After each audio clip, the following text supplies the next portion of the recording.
Qualifications are done and dusted at the ongoing Euro 2020 qualifiers. And meanwhile, some teams have already booked their tickets to that particular Mundial. Welcome. This is Fanbase. I missed you guys, especially because I've not had to talk about English Premier League in the past couple of weeks. But hey, out goes the international break. In comes the EPL, the biggest league in the world. You don't agree? Well, argue with the millions of people. My name is Babajide Guerrero. This is going to be exciting because, again, we said we don't want the usual guys every time. Let's take a break. Let's step back, okay, and meet some couple of regular fans who know the game and love the sport. So how about we say hi to Slake, the Cerebron. That's our guest today. You don't want to miss this one. I'll be right back. So guys, when you call yourself Cerebron or cerebral or something that has to do with the brain, that means you guys make sense, your head makes sense. Welcome to the show, Cerebrum. How you doing, Slake? I'm fine, thank What's you. going on, man?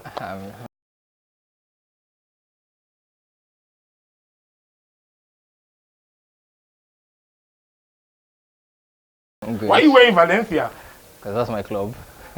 This guy is already wed. We've not even started talking at all, man. You've already started showing your who supports Valencia. Do you know, in all fairness, I used to, when the likes of when it was the Aima, Canizares, Ayala, John Carew. I used to like Valencia then, but you guys never won anything. What? Do you still have a hat? Okay, you guys won two. Okay, well, two La Liga titles in 3 years. Two La Liga titles in 3 years. Finals. Yeah. Which one did you guys win after the CL? None. It doesn't matter. We get that final. Final. It's good to meet you, my man. Same here. So the international break. Meanwhile, Ronaldo, Messi. You got to pick one right here. As what? It depends. Okay. Who's your favorite? Are you a pro Ronaldo or pro Messi? Well, you got to be one. I'm very pro Ronaldo. But you respect Messi. I respect Messi very well. But why? How? I mean, how are you pro Ronaldo? Because a lot of people feel is. Well, to be fair, I used to absolutely hate Ronaldo. Okay. I hated him for like 7 years. So From his Manchester United days. Okay. I think he basically won me over because when he joined Real Madrid, I said at that time that my prophecy was that he was going to flop. I felt he was overrated and he was going to flop. And from his first game at Santiago Bernabeu, I was just surprised by how he rose to the occasion. You know, it was like he thrived on the price tag, the pressure, and everything, and he just stepped up. And from then I started softening a bit, but I was still very hostile. Okay. Until I think it was 2012 when everything really changed. Like that year, I don't know. I just kept saying, man, Ronaldo is catching up with Messi. Like he's because I always felt Messi was miles better. Yeah. But then that year changed my mind about because Ronaldo was doing everything. It was just everywhere, and I just felt like, okay, scoring this guy. the hat-tricks. Yeah, exactly. And then from there, I just got inspired by it, and I think I started to also see things differently because, of course, there's this media narrative that Ronaldo is the bad guy, Messi is the good guy. And it's something that, you know, of course, when I was younger and still very naive, I used to buy into it, this media thing. I mean, it happens with Mourinho and Pep as well. Good guy, bad guy, that kind of thing. Yeah. But as I, started to really experience the sport and go deeper into the sport, I realized that all those things were just narratives. It was. It is indeed narratives. Every footballer, every great footballer is egotistical. That's a standard. Even Messi, even anybody. Yeah. There's that level of even me in my playing days, very, very arrogant. Why always me? In my playing days, I was very, very, very. Which team did you play for? My secondary school. But I was good. I always tell them in my prime I was. Let's talk about something that is actually in his prime. Maybe past his prime, but maybe he's still in his prime. 99 international goals, confirmed. Yeah. Regardless of who he scores against, the bottom line is putting ball at the back of the net. Yeah. Messi has scored 70, the only player to have scored more goals in the South American continent happens to be Pele, 7 goals more than Messi at this time. Ronaldo is in the, if Ronaldo kicks a ball in 2020 in the Euros, it will become so many things, including if he has an assist, highest number of assists, if he has a goal, maybe highest number of goals. So it's going to be a lot of times for Ronaldo. Enough of Ronaldo, Messi. Let's talk about the one we want to talk about, the English Premier League. It's still the best league in the world, even though you're a Valencia fan. Let's just get it out there. If it's not the best, let me just walk out of your house now and let me start going home. Am I allowed to tell the truth? Yes, tell the truth. Because It's not. everybody knows me. Everybody knows what? I don't say that. You don't say Premier what? League, I think it's the second. Okay, the first one is what? La Liga. Okay, obviously. of course. I'm not expecting anything less from somebody wearing a team that never But won I'm anything in recent totally- times jersey. Let's talk about Sheffield. Okay, yeah. Have you been impressed? Promoted team. They're not trying to impress anybody. They didn't buy so much big names. They didn't clear the shelf and bring in new boys. Stuck to the gun. Yeah. Stick to the basics. Doing the job. Yeah, you know, there's always this dilemma for newly promoted teams when they get promotion. There's this, okay, can the players that brought us up keep us up? Or do we have to buy over old superstars that passed its players to just come and add experience or something? And most of the time, it has been proven to not work when you just go and sign all these old guys that, you know, are past their primes. In the end, it just ends in tears. But for Sheffield, they didn't really do that. They stuck with the team. But I think what has impressed me more is the fact that they have a style of play. They have a defined pattern, and they stick to it no matter what. They go anywhere. It doesn't matter what, you know, stadium they're in. They stick to what works for them. The biggest question I want to ask today on Fanbase and everywhere is this question I want to put out to Slick now. Will Liverpool bottle this? Well, Before we go into your analysis, okay. yes or no, and then we take it from there. Is it yes. straight yes? You think they will bottle? Yes, So but talk I to wouldn't me. call it bottling Okay. at this point. You know For me, they have one of the most successful bottling companies in the world. yes, Liverpool bottling it's just the company. same way I don't think they bottled last season, because Okay. I think part of what bottling entails is at crunch time, towards the end, like in the last 4 or 5 games, when you have, you know, a significant advantage and you throw it away. For me, that's what bottling is. That's Okay. when the pressure is on. You don't bottle when you have a 7-point lead in January. It's not significant and it's not that close to the end. True. Just like now, it's November, it's 9 points. 9 points can be wiped out over Christmas. So it's not, I wouldn't call it bottling. Yet. But yet. I have to put Well, yet for you. yeah, Sorry. but, Yet. I mean, if you But we if know you go them. into maybe April, Yeah. like what Manchester United did True. back then, 2012, when they had that 12-point lead, Yeah. was it, against over Manchester City, and they lost it. I mean, at that point, there weren't many games left. True. And then they, you know, lost a significant lead. Now that is bottling for me. But overall, do I think Liverpool will win the league? No, I don't. While I think they've been impressive and I think they will continue to impress, I think that they're going to, first of all, become victims of the scheduling. Club World Cup, In traveling November. here and there, all of Yeah. that. I think it's going to affect them ultimately, the scheduling issues. And also, I don't think that what they're doing is that sustainable. Because it's, at the start of the season, I said that because of the season they had last season, they couldn't repeat that kind of thing, because it was like the perfect season and still they didn't win the league. So I imagine that psychologically it would affect the players. They lost just one game all season. Yeah, lost just one Just game. one game. And I mean, I think they won their last 7 or 8 games. They had a near perfect campaign, and somehow they Some lost the way, league somehow. by 1 point. So I felt like, okay, this season Manchester City already have the experience of, you know, going from one excellent season to the other. Liverpool don't, so it's going to be tricky. But so far they've, you know, proved me wrong. But I still don't think that they'll be able to sustain it to the end of the season. Well, only on 4 different occasions has a team that had 8 points or more been overtaken by December. That had 8 points or more by December has been overtaken. Manchester City are responsible for 2 times of those 4 comebacks. Of course, Man United are for the remaining. I remember then in 2012 and 2013, Manchester City Kunawero against when Tai Taiwo, I will never forgive Tai Taiwo. 2011, 2012. 2011, 2012. Tai Taiwo It had just it one wasn't his job. fault. Baba, Tai Taiwo, if you are watching this, you had just one job. Just put your leg in the ball. But it wasn't And then you his allow fault, Peter Drury to shout, Aguero! Yeah, but in that particular season. And then the season, of course, when Liverpool, just like we said earlier, lost just one game or just couldn't win it. And then the season Man United as well overtook Newcastle, I think 95 and 96 season. Love I should it. know that. I'm a Yeah, Manchester guy. United fan. Yeah. We are not about the show today, so let's just leave us alone. But moving on, we also need to mention how impressive this team has been this season. Silva Ikeji was the last guest on the show, and she kept on shouting, Chelsea, Chelsea. Silvia, I know you are watching, but hey, it's not Chelsea Day today, anyway, it's Valencia Day. But talk to me. You've been impressed by Chelsea so Yes, far? very, very Mason impressed. Mount, Tammy Abraham, Fikayo Tomori. Very. Lampard looks to be taking that team places these days. Yeah, I think Lampard has proven that, not like we didn't know already, that you can set up a team and have a defined structure and plan and a way of playing without having to go out and spend. Usually, spending should come when you're trying to upgrade quality in those positions that you've already established. Yeah. You understand? But most, I don't know, I'm not a fan of managers saying, I want to buy my players, then implement a system, because I don't think that is sustainable.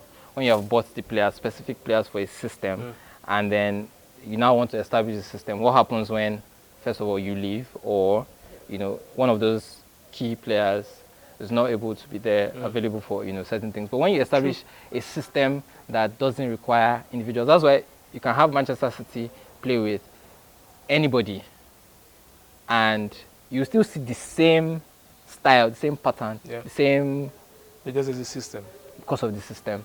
Okay, so I feel like that's what Lampard has done very well, and he has proven that that is possible. How do you think he will fare at the Etihad? Now, what I've come to realize is that anytime City loses a game, Take it out on someone. the next team is like they para. You know when you want to steal meat in the pot, and then maybe Momsi mistakenly caught you, and then the next thing you're telling yourself, and I wanted to steal 1 meat, or the next time like 3 meat, I would say, and then you have a clean sweep of the pot. Yeah. Guy. Okay, so the last time they lost the game, I think I've forgotten the team they lost, but the next team they played was, I think, Watford. And that one ended like 7-1? 8-0. Was it 8-0? Exactly. 8-0. The first 25 minutes of the game, they had like 5 goals already. Yeah. I'm afraid for Chelsea, really. Is it the wrong time to come to... Why they laugh about talk? I'm just remembering last season when they also took out some anger on Chelsea. Yeah. I think the anger was from the first leg, where I think Pep was expecting Sarri to come out. I'm expecting a bloodbath. I tweeted it somewhere like, it's a lie. Chelsea can do this. I'm like, Well, this is Pep. I think there's one thing that might stop that from happening, and that's the international break, because I think it may have reduced the anger of Manchester City and killed their momentum a little. A little bit. Because if it was just after the Liverpool game, because they were boiling from that game, they were angry about the refs and everything, they would have just entered and just slapped Chelsea around. But this time around, I think when the international break has come to, kill things a bit, and then we don't know if Aguero will come back early because of all those things that always happen. Every time he comes from international break, he's always on the bench or something. So it's a bit tricky, but ultimately I think Man City will win. So at this point, let's talk about Arsenal. I don't know, but I think it's that time I stopped hating Arsenal. I just want to just treat them like, that Arsenal, Southampton, that's a game to look at, but Arsenal are in trouble. Now we hear that a lot of their players, close to 6 of that team, is unhappy, they're disgruntled, and there's a chance that some of their key players that will be easily snapped by other teams could be leaving in January. That's a big deal. Yeah, it is. It is. I think that Arsenal are not being proactive at this point by stopping it and nipping it in the bud currently. The way it is, they don't look so good.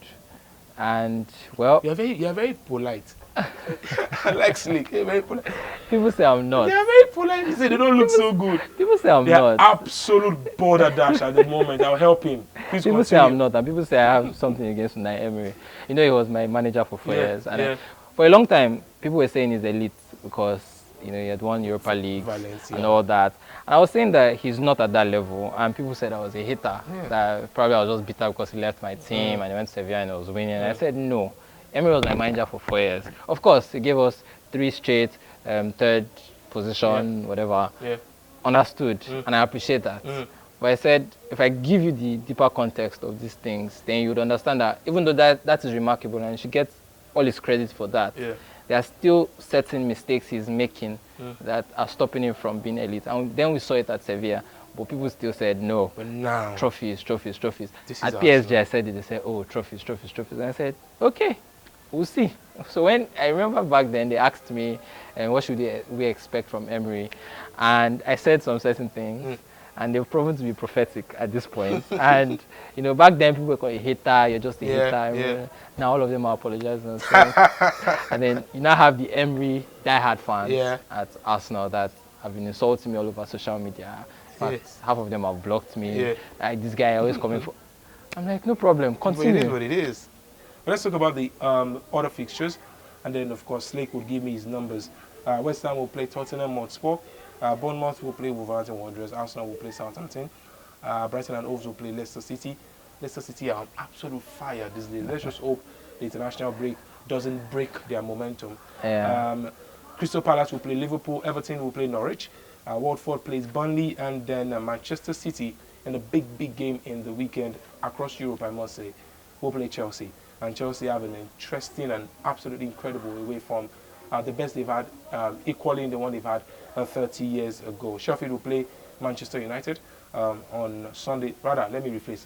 Manchester United will beat Sheffield United away on Sunday. And on Monday, we see Monday Night Football as Aston Villa would hope to get Grealish back into the team. Will play against Newcastle United. All the fixtures are out there, and Slake will be giving me his numbers. Well, he gave me already. He thinks Arsenal would win 2-1. Yeah, I think they'll sneak it probably with a late goal. But of course, they'll be frustrated for long periods as usual.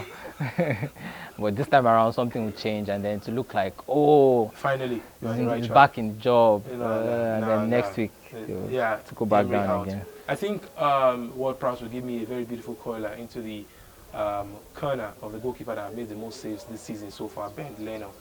He don't have to suffer for goal for us now. That just tells you how very, very terrible the back line is.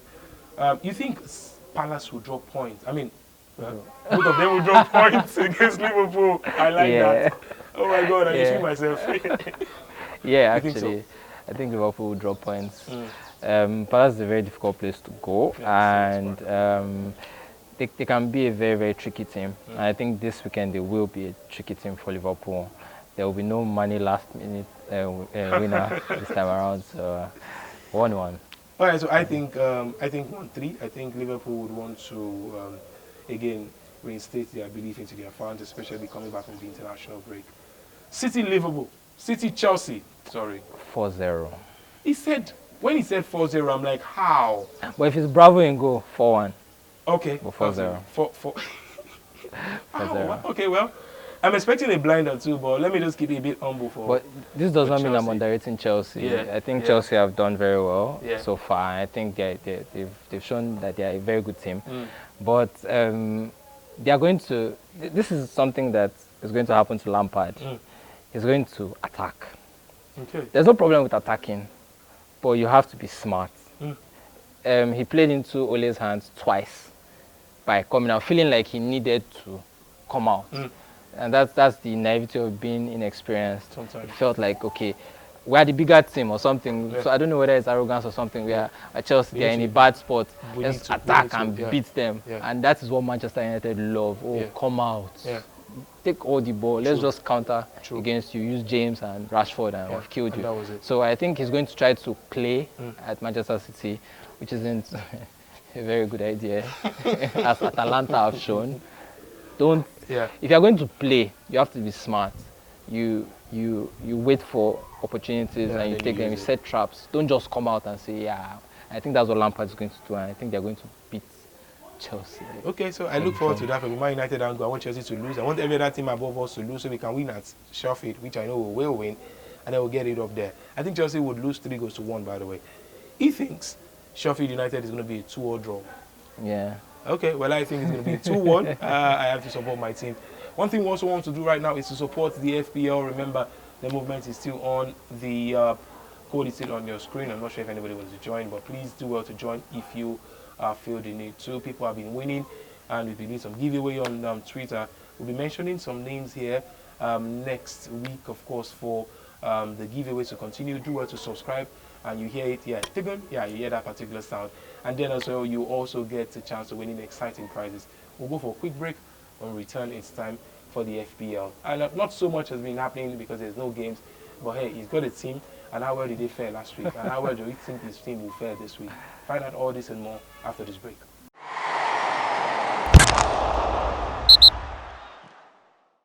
Hey, Hello, my name is Slake, and I'm talking about my FPL team, which is disastrous. Tell me, man, what happened? How did that go?